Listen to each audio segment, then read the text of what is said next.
County in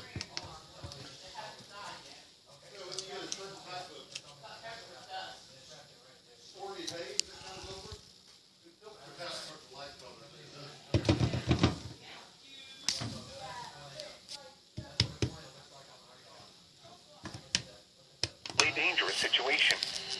Take cover now. Expected hazards included a damaging tornado. This is a radar-indicated threat rotation. The following impacts are expected. You are in a life-threatening situation. Flying debris may be deadly to those caught without shelter. Mobile homes will be destroyed.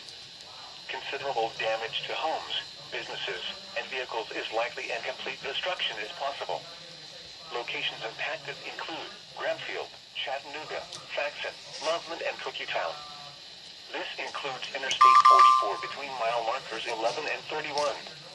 To repeat, an extremely dangerous and potentially deadly tornado is developing. To protect your life, take cover now. Move to a storm shelter, safe room, or an interior room on the lowest floor of a sturdy building. Avoid windows. If you are outdoors, in a mobile home, or in a vehicle, move to the closest substantial shelter and protect yourself from flying debris.